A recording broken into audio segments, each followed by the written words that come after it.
அன்பார்ந்த அனைவருக்கும் அன்பு வணக்கங்க. நம்ம சேனலில் இன்றைக்கி ப்ரோக்கோலியை வச்சு சூப்பரான ஒரு ரெசிபி செய்ய போகிறோம். காலிஃப்ளவரை விடவே இந்த ப்ரோக்கோலி ரொம்பவே டேஸ்ட்டாக இருந்ததுங்க.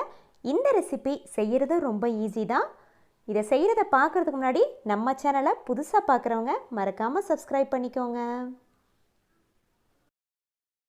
இந்த ப்ரோக்கோலி பெப்பர் ஃப்ரை பண்ணுறதுக்கு முதல்ல நம்ம ப்ரோக்கோலியை நம்ம க்ளீன் பண்ணி எடுத்துக்கணும். நம்ம சாதாரணமாக செய்யக்கூடிய நம்ம காலிஃப்ளவர் இருக்கும் இல்லையா, அதே மாதிரி தான் கட் பண்ணிவிட்டு இதை 2 தடவை பச்சை தண்ணி நார்மல் தண்ணியில் நல்லா அலசி எடுத்துட்டு அதுக்கப்புறம் மிதமான சூட்டில் ஒரு தடவை போட்டு எடுத்துட்டோம்னா அதில் ஒரு சின்ன சின்ன பூச்சிகள் இருந்தால் செத்துருங்க.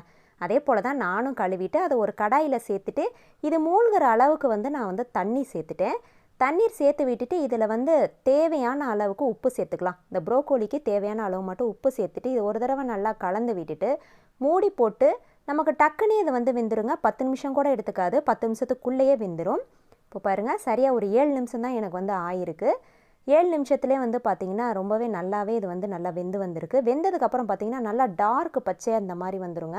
இதோட அடிப்பகுதி தண்டை லேசாக இது போல் கிள்ளி பாருங்க. வெந்துருச்சுன்னா நமக்கு ஈஸியாகவே அது கிள்றதுக்கு வந்துருங்க. இப்போது அடுப்பை ஆஃப் பண்ணிவிட்டு அந்த ப்ரோக்கோலியை அந்த தண்ணியிலேருந்து தனியாக எடுத்து ஒரு பிளேட்டுக்கு இதை நம்ம மாற்றி வச்சிடலாம்.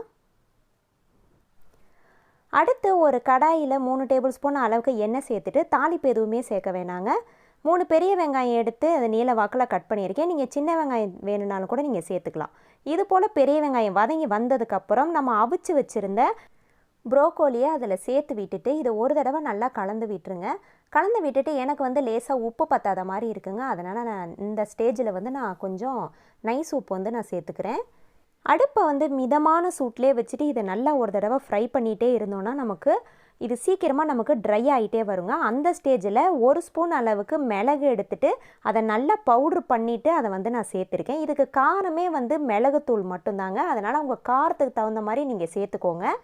மிளகுத்தூளையும் சேர்த்துட்டு ஒரு நிமிஷம் மட்டும் அடுப்புலே நல்லா வதக்கி விட்டுட்டு இது கூட லாஸ்ட்டாக கொஞ்சமாக தேங்காய் துருவல் சேர்த்தோன்னா இன்னும் டேஸ்ட்டு ரொம்பவே நல்லா இருக்குங்க. சிம்பிளாக செய்யக்கூடியதாங்க இந்த ப்ரோக்கோலி பெப்பர் ஃப்ரை ரொம்பவே சிம்பிளாக செய்யக்கூடியதாங்க. ஆனால் டேஸ்ட் பார்த்திங்கன்னா ரொம்பவே நல்லா இருக்கும். இந்த ப்ரோக்கோலியை நம்ம வேக வச்சுட்டு நம்ம அதுக்கப்புறம் ஃப்ரை பண்ணுறதுனால நமக்கு சீக்கிரமாகவே வெந்துருங்க. அடுப்பை நம்ம தாராளமாக ஆஃப் பண்ணிவிட்டு இப்போ நம்ம அதை சர்வ் பண்ண ஆரம்பிச்சிடலாம். இது செய்கிறது ரொம்பவே ஈஸி தானேங்க. பார்க்கும் போதே உங்களுக்கு தெரிஞ்சிருக்கும். இதே போல் வீட்டில் நீங்களும் ட்ரை பண்ணி பாருங்கள். செஞ்சு பார்த்துட்டு எப்படி இருந்ததுன்னு கமெண்ட்ஸ்லேயும் என் கூட ஷேர் பண்ணிக்கோங்க. நம்ம அடுத்த வீடியோலேயும் சந்திக்கலாம். நன்றி.